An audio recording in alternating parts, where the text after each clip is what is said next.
Bismillahirrahmanirrahim. Assalamualaikum warahmatullahi wabarakatuh. Eh, Perkenalkan, nama saya Bido Dihara.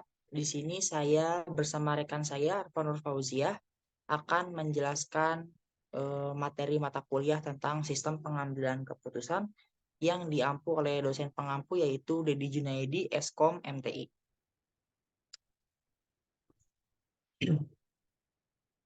Di sini kami akan membahas 3 hal, yaitu yang pertama ada dasar pengambilan keputusan, lalu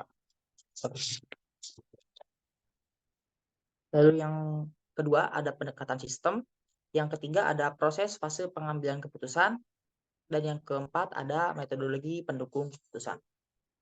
Mungkin akan langsung saja kita langsung ke yang pertama. Baik, yang pertama ada dasar pengambilan keputusan. Next.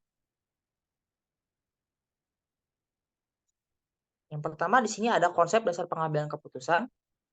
Konsep sistem pendukung keputusan atau SPK, kalau bahasa Inggrisnya itu adalah Decision Support System atau DSS, itu pertama kali diperkenalkan oleh Michael S. Scott Morton pada awal tahun 1970-an, yang selanjutnya dikenal dengan istilah Management Decision System.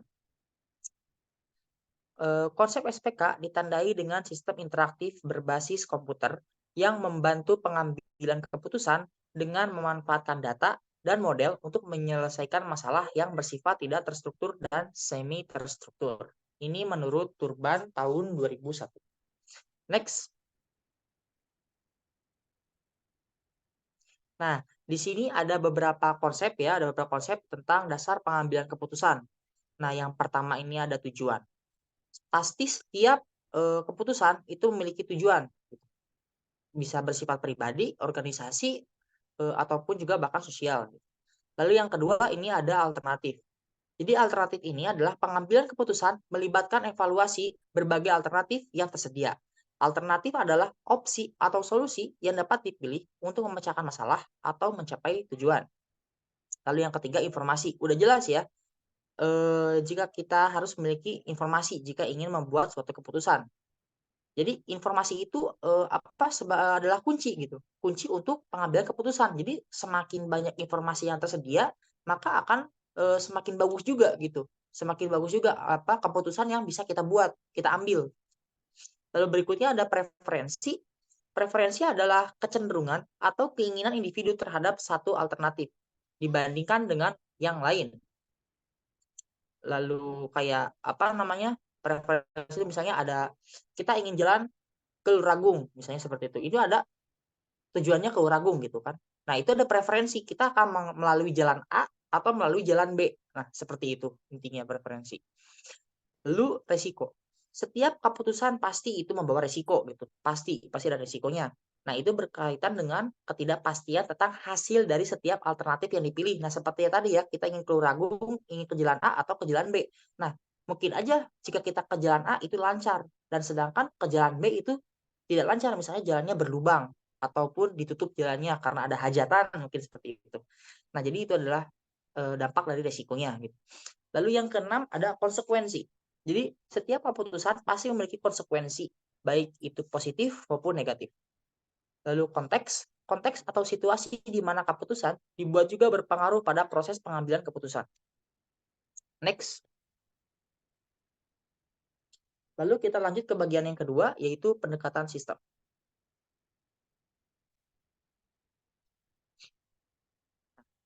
Konsep kata sistem berasal dari bahasa Yunani, yaitu sistema, yang berarti kesatuan, yakni keseluruhan bagian-bagian yang mempunyai hubungan-hubungan satu dengan yang lainnya.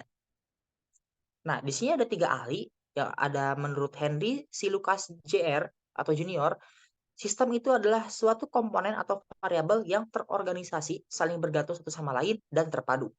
Lalu di sini ada menurut Gordon B. Davis. Nah, di sini itu adalah sistem adalah terdiri dari bagian-bagian yang saling berkaitan yang juga beroperasi bersama-sama untuk mencapai beberapa sasaran tujuan gitu. Lalu yang ketiga yang terakhir ini menurut Jogianto. Jadi sistem itu adalah kumpulan-kumpulan elemen gitu yang berinteraksi untuk mencapai suatu tujuan tertentu. Jadi elemen-elemen ke tujuan tertentu, intinya seperti itu. Next. Lalu ada karakter sistem. Nah, sudah pasti ya, sistem itu pasti memiliki sebuah karakter.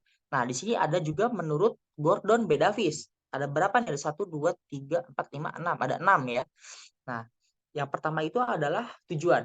Jadi sistem harus mempunyai tujuan sama seperti yang sebelumnya ya. Lalu kesatuan. Jadi kesatuan itu merupakan suatu kesatuan yang bulat dan utuh gitu. Jadi suatu sistem itu akan menghasilkan nilai dalam satu kesatuan dibandingkan jika bagian-bagiannya berjalan sendiri-sendiri. Jadi sistem itu harus bersatu ya, terkait gitu. Jadi supaya menghasilkan hasil yang bagus. Lalu ada keterkaitan, setiap bagian dari suatu sistem saling terkait satu sama lainnya tentu. Lalu keterbukaan, sistem pasti memiliki batasan-batasan dan pasti berinteraksi dengan sistem-sistem yang lain yang di luar dari lingkungannya gitu. Lalu transformasi, sistem harus melakukan kegiatan dalam upaya mencapai tujuan. Dan yang terakhir ada mekanisme pengendalian untuk menjaga agar sistem selalu berjalan sesuai dengan tujuan. Next.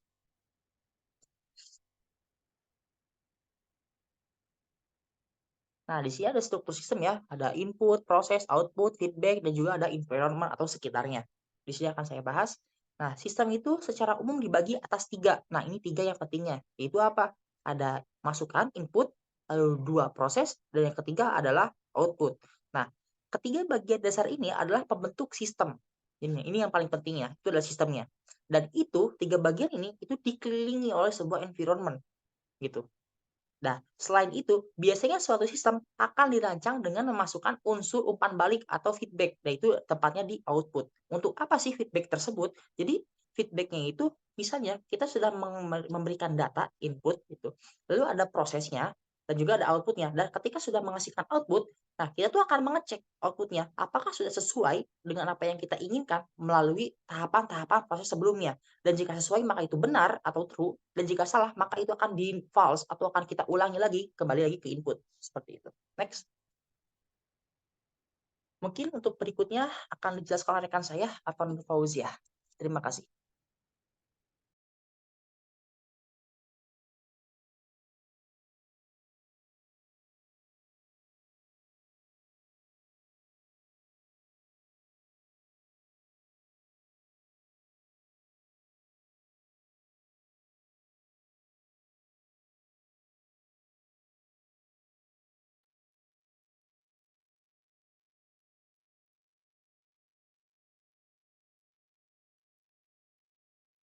Baik, saya lanjut. Terima kasih kepada Bidodihara yang sudah menjelaskan materi sebelumnya. Di sini saya akan melanjutkan materi selanjutnya, yaitu tentang fase pengambilan keputusan. Next.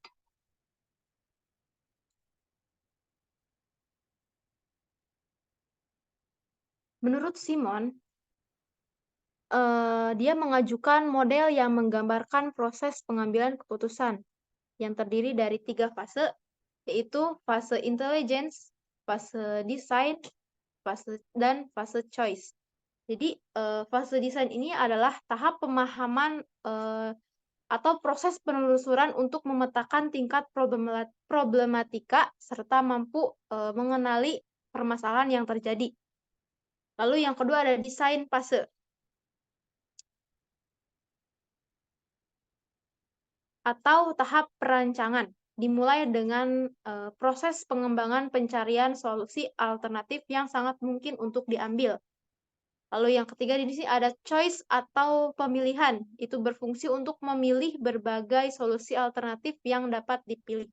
Serta dimunculkan pada fase perencanaan dengan memperhatikan kriteria berdasarkan tujuan utamanya.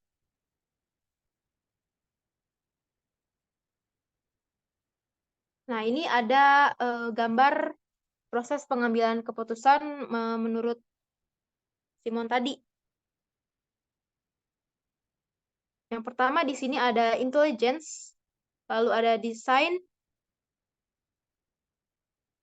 Kurang jelas gambarnya. Nah, di sini Yang pertama, intelligence atau penelusuran lingkup masalah yang tadi saya sudah jelaskan di sini menggunakan sistem informasi manajemen atau SIM untuk pengolahan data elektroniknya.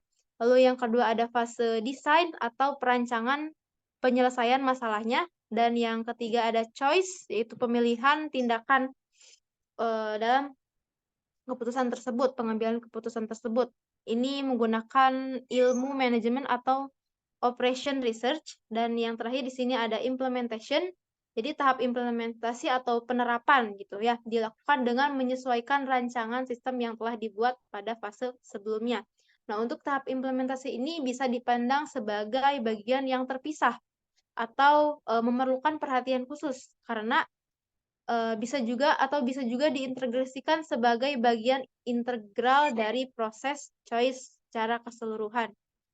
Pendekatan ini memberikan fleksibilitas kepada pengambil keputusan untuk menyesuaikan proses mereka dengan kebutuhan spesifik situasi, menekankan bahwa keputusan itu tidak lengkap tanpa tindakan nyata yang mengikutinya. Untuk yang selanjutnya yaitu metodologi pendukung keputusan. Nah, di sini ada beberapa metode pendukung keputusan. Yang pertama ada logika fuzzy. Yang kedua ada teknik for order of preference by similarity to ideal solution. Yang ketiga ada analytical hierarchy process. Yang keempat ada simple additive weighting atau SAW. Yang kelima ada bias, dan yang keenam yang terakhir itu ada simple multi attribute rating technique atau SMART. Nah, di sini saya akan menjelaskan yang pertama.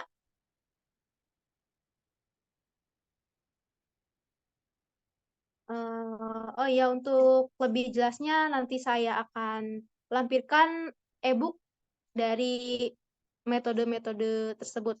Karena saya di sini juga masih belajar, mungkin saya akan mengirimkan e-booknya. Nah, untuk logika Fujii di sini merupakan salah satu komponen pembentuk soft computing. Logika Fujii ini pertama kali diperkenalkan oleh Profesor Lofty Azadeh pada tahun 1965. Dasar logika Fujii ini adalah teori himpunan Fujii.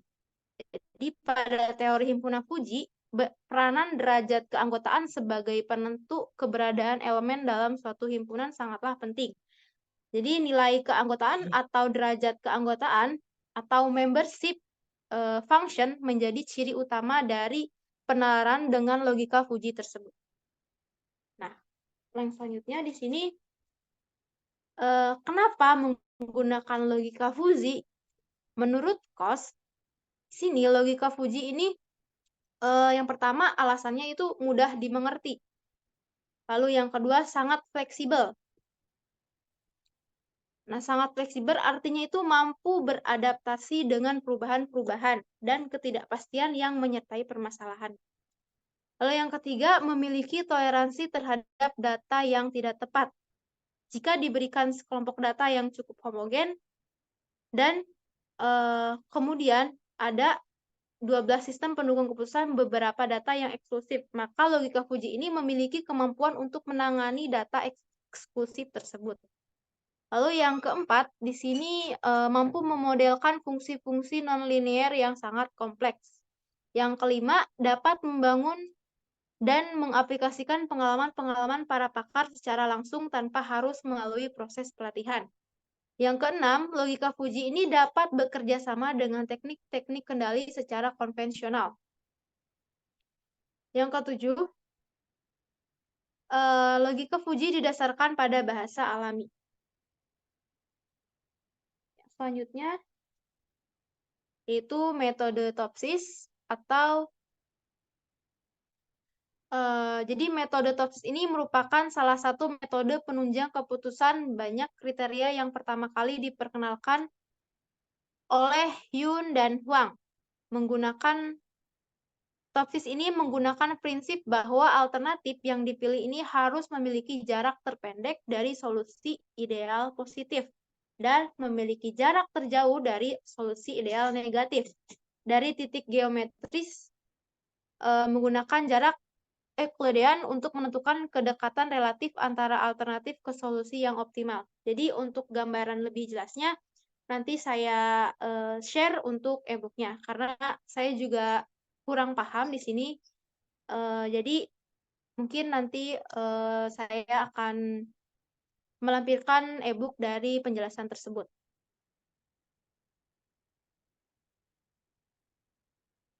Nah, di sini ada alasan kenapa topsis ini banyak digunakan.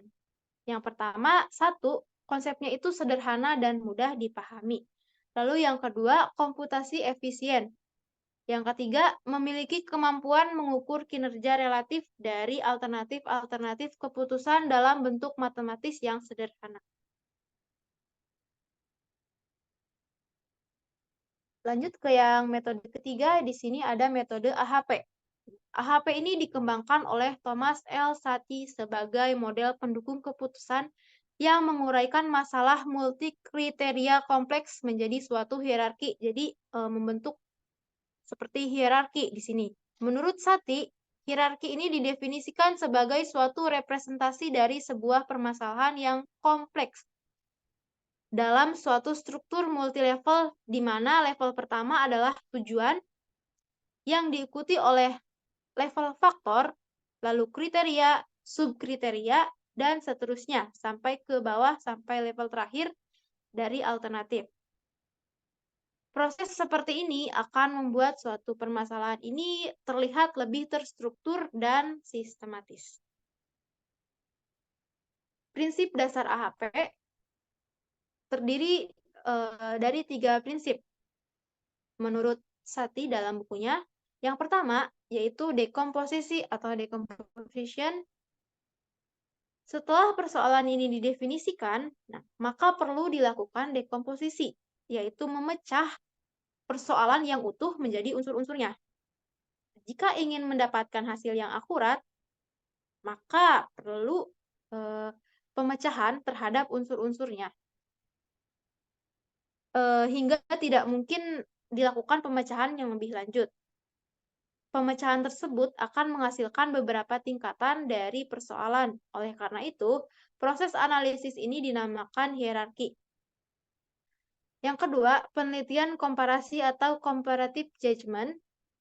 Prinsip ini membuat penelitian tentang kepentingan relatif dua elemen pada suatu tingkat tertentu yang berkaitan dengan tingkat di atasnya. Lalu yang ketiga, penentuan prioritas atau synthesis of priority. Dari setiap matriks pairwise comparison dapat ditentukan nilai eigenvektor untuk mendapatkan prioritas daerah atau local priority. Oleh karena matriks pairwise comparison terdapat pada setiap tingkat, maka global priority dapat diperoleh dengan melakukan sintesa di antara prioritas daerah. Prosedur melakukan sintesa berbeda menurut hierarki. Pengurutan elemen-elemen ini menurut kepentingan relatif melalui prosedur sintesa dinamakan priority settings. Lalu selanjutnya itu kelebihan dan kekurangan AHP. Nah, untuk kelebihannya di sini menurut Supriyadi, Rustandi, Komarlina, dan Ardiani, untuk kelebihannya yang pertama di sini adalah kesatuan atau unity. AHP ini membuat permasalahan yang luas dan tidak terstruktur menjadi suatu model yang fleksibel dan mudah dipahami karena tadi dia membentuk kesatuan dan hierarki. Lalu yang kedua di sini kompleksitas. AHP memecahkan masalah yang kompleks melalui pendekatan sistem dan pengintegrasian secara deduktif. Yang ketiga, saling ketergantungan atau interdependence. AHP dapat digunakan pada elemen-elemen sistem yang saling bebas dan tidak memerlukan hubungan linear. Yang keempat, pengukuran AHP menyediakan skala pengukuran dan metode untuk mendapatkan prioritas. Yang selanjutnya adalah konsistensi. Jadi AHP ini mempertimbangkan konsistensi logis dalam penilaian yang digunakan untuk menentukan prioritas. Lalu selanjutnya ada sintesis. atau sintesi. Jadi AHP mengarahkan pada perkiraan keseluruhan mengenai seberapa diinginkannya masing-masing alternatif. Yaitu yang selanjutnya ada trade-off. AHP ini mempertimbangkan prioritas relatif faktor-faktor pada sistem sehingga mampu memilih alternatif terbaik berdasarkan tujuan mereka. Penelitian dan yang selanjutnya yaitu penilaian dan konsensus. AHP tidak mengharuskan adanya suatu konsensus, tapi menggabungkan hasil penelitian yang berbeda. Yang terakhir yaitu pengulangan proses atau proses repetition. AHP mampu membuat orang menyaring definisi dari suatu permasalahan dan mengembangkan penilaian serta pengertian mereka melalui proses pengulangan. Lalu ada kekurangan AHP, yaitu diantaranya yang pertama ada ketergantungan model AHP pada input utamanya. Input utamanya ini berupa persepsi seorang ahli sehingga dalam hal ini melibatkan subjektivitas sang ahli. Selain itu juga model AHP ini menjadi tidak berarti jika ahli tersebut memberikan penilaian yang keliru. Lalu yang kedua, kekurangannya adalah metode AHP ini hanya metode matematis tanpa ada pengujian secara statistik, sehingga tidak ada batas kepercayaan dari kebenaran model yang dibentuk. Next. Lalu metode Shaw. Konsep dasar metode Shaw adalah mencari penjumlahan terbobot dari rating kinerja pada setiap alternatif, pada semua kriteria.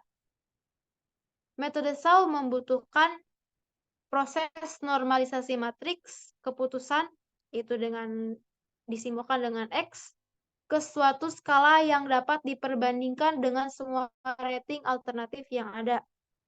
Metode Shaw mengenal adanya dua atribut, yaitu yang pertama kriteria keuntungan atau benefit, dan kriteria biaya atau cost. Perbedaan mendasar dari kedua kriteria ini adalah dalam pemilihan kriteria ketika mengambil keputusan. Next. Lalu yang selanjutnya metode Bayes atau metode teorema Bayes dan Dempster-Shaver merupakan bagian dari metode probabilitas yang mampu menangani masalah ketidakpastian yang terjadi dalam kehidupan sehari-hari. Teorema Bayes ini merupakan bagian dari teknik probabilitas yang menekankan pada konsep probabilitas, hipotesis, dan evidence. Sedangkan teknik probabilitas dengan teori Dempster-Shaver ini menekankan pada konsep belief dan plausibility atau metode peluang, teori peluang. Jadi metode Bayes yang digunakan pada proses pengambilan keputusan ini tidak terlepas dari teori peluang sebagai konsep dasarnya yang memperhitungkan probabilitas sebuah kejadian atau hipotesis itu bergantung pada kejadian lain atau evidence. Teorema Bayes ini diadopsi dari nama penemunya, yaitu Thomas Bayes sekitar tahun 1950. Next. Oke, di sini kelebihan dan kekurangan metode Bayes. Yang pertama untuk kelebihannya, yaitu mudah dipahami. Tentunya lalu ada kedua, hanya membutuhkan pengkodean yang sederhana. Dan yang ketiga ini lebih cepat dalam perhitungan. Untuk kekurangannya, yaitu yang pertama, probabilitas tidak bisa diukur tingkat keakuratannya. Lalu yang kedua, kurangnya bukti untuk membuktikan kebenaran. Dan yang ketiga, hanya dapat digunakan dalam pengambilan keputusan yang sederhana. Next. Di sini metode yang terakhir yaitu yang simple multi-attribute rating technique. Merupakan metode pengambilan keputusan yang multi-atribut yang dikembangkan oleh Edward pada tahun 1971. SMART atau Simple Multi-Attribute Rating Technique ini merupakan metode pengambilan keputusan yang multi-atribut. Teknik pembuatan keputusan ini digunakan untuk mendukung pembuat keputusan dalam memilih antara beberapa alternatif. Setiap pembuat keputusan harus memilih sebuah alternatif yang sesuai dengan tujuan yang dirumuskannya. Setiap alternatif terdiri dari sekumpulan atribut dan setiap atribut ini memiliki nilai-nilai. Nilai ini di rata-rata dengan skala tertentu. Setiap atribut mempunyai bobot yang menggambarkan seberapa penting skala tertentu. Setiap atribut 46 sistem pendukung keputusan mempunyai bobot yang menggambarkan seberapa penting suatu atribut dibandingkan dengan atribut lain. Pembobotan dan pemberian peringkat ini digunakan untuk menilai setiap alternatif agar diperoleh alternatif terbaik. Next.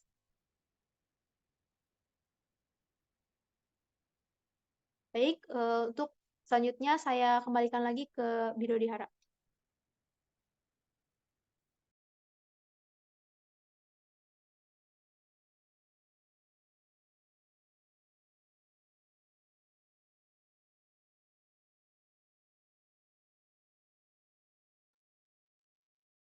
Oke, terima kasih ya Arfan Fauzia yang telah menjelaskan banyak sekali tentang materi-materi yang tadi.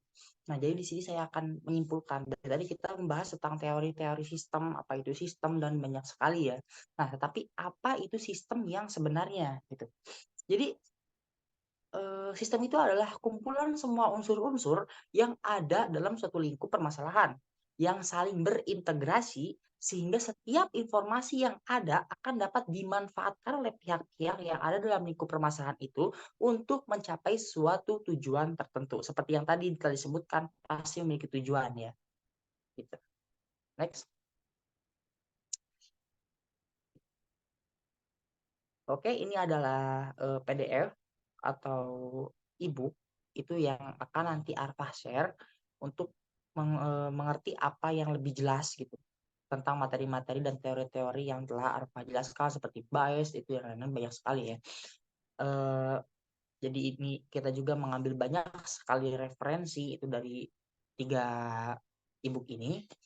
Mungkin sekian. Terima kasih. Saya Bilo Dihara sebagai moderator. Pamit undur diri. Ditutup. Billahi taufiq wal hidayah. Wassalamualaikum warahmatullahi wabarakatuh.